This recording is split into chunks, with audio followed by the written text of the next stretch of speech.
This week's Parsha reiterates once again the concept of a judiciary, and that as Jews we have any disputes that we may have between one another adjudicated by rabbis, a Beth Din, in order to ensure that it is done appropriately in accordance with halakha. The truth be told, that the prohibition against going to secular courts, except with rabbinic dispensation, applies even to courts that would ultimately come to the same resolution as Torah itself were to come to. And the reason for that is that any time that we go to a secular environment to have it adjudicated, even if the result is going to be the same, we essentially are articulating that we do not have confidence and faith in Torah, and in Moshe's Torah and in the Torah of God, to be able to deal with these matters. We're almost saying that the rabbis and the Torah is capable of dealing with issues such as what is kosher, what is not kosher, what are we allowed to do on Shabbos, what are we not allowed to do on Shabbos, and so on and so forth. But with regards to business, what do rabbis know from business? With regards to mediation, what do rabbis know from mediation? And that, if you want true honesty and integrity, if you want to really be able to achieve an appropriate outcome, you can only achieve that in a secular environment. And therefore it's actually quite a critical component and actually a serious prohibition against going to secular courts to have our matters dealt with.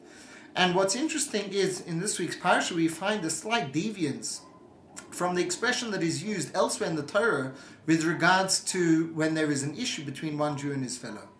And normally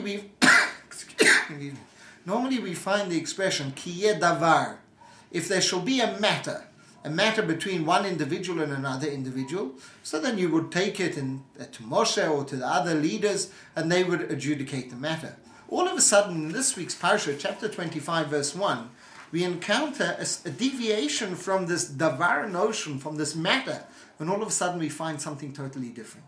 And as a result of which we see a different expression elsewhere as well. It says as follows: Ki yeriv, when there will be not a dispute, but a conflict, a fight, bein anashim, between people, v'nigshu el hamishpat u'shvatum, they will bring it to the judges, and the judges will adjudicate the matter, v'hitzdiku et hatzadik, and they will make the righteous one righteous, v'hirshi'u et harasha, and they will make the wicked one, the one who is totally guilty, they will make him the rasha, they will make him the wicked one.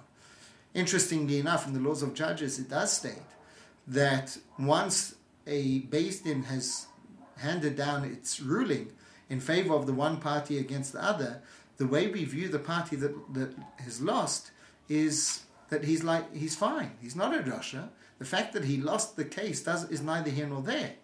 And the moment that he leaves, they're both tzaddikim, they're both righteous. They've come to the Beis Din, they've had the matter heard and dealt with, and hopefully they will now be able to move on. Whereas over here we're saying, v'hirshi'u et harasha, they're going to actually point a finger. And they're going to say, you are right, and you're rasha, you're wrong. So why all of a sudden this change? Well, it all starts from that original word of riv as opposed to davar.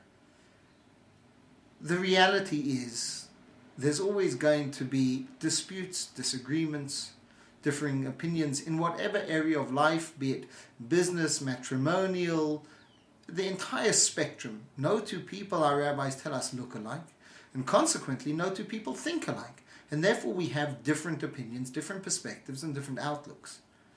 However, when we need to come to a resolution with regards to how to move forward based on the fact that we do have different outlooks, we will go to an individual, we'll go to a Beis Din, whatever the case might be, and the Beis Din or the rabbi or whoever it is will guide us in their either halachic opinion or just general opinion as to what is the appropriate way of moving forward. And once that's been done, the parties who leave, neither is righteous, neither is guilty. Both have simply come in order to have a matter adjudicated, and therefore both leave righteous, and hopefully, as a consequence, they're both able to live side by side in harmony and in peace to get forevermore. Because it was never a fight. It was a disagreement, and it's very different. In our parsha, the Torah is not simply talking about the differing of opinions. The Torah is not merely talking about having different perspectives, different attitudes, different outlooks. Here, the situation has deteriorated to such a degree that what started out as a difference of opinion ends up in a riv. It ends up in a fight, in a conflict, in a battle. In fights, in conflicts, and in battles, you've got a victor and you've got a loser. You've got someone who is right and you have someone who is wrong. You have someone who is tzodek and tzaddik, righteous, and unfortunately you have someone who is rasha. And that is much more complex. And here the Torah says that you actually have to delineate. You have to make it clear. Tzaddik, rasha. Not the famous story with the rabbi who hears one side of a case and he says, you're right, and then the other side of the case, and you're right. So his wife comes and says, Rabbi, darling, you said he's right, you said he's right. How can they both be right? Surely one is right and one is wrong. And she said, he said to his wife, you're also right. That's true in terms of when you just have a davar, when it's just a matter arising between one and another individual, a disagreement, a different outlook.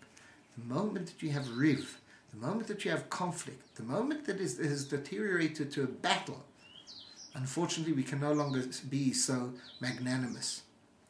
We have to clearly delineate. What has taken place over here is rishut. It's wickedness, it's achzariyut, it's cruelty. This isn't a search for justice. It's not a search for truth. It's a search for fight, for conflict, for enmity, for hatred. And from that, it's not always so easy to walk out b'shalom, in peace. It's not always so easy to walk out being able to say everybody is righteous in this matter. As we come up to Rosh Hashanah, and specifically Yom Kippur, where we all know that Yom Kippur is absolutely useless and futile unless personal conflicts, fights, battles have in actual fact been resolved, I think this message is very timely. We have to be able to have differing opinions and respect those differing opinions.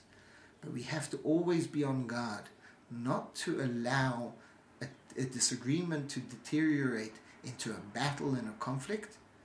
And we always have to make sure that we do not become cruel, heartless individuals in pursuit of being right rather than being righteous. Good Shabbos.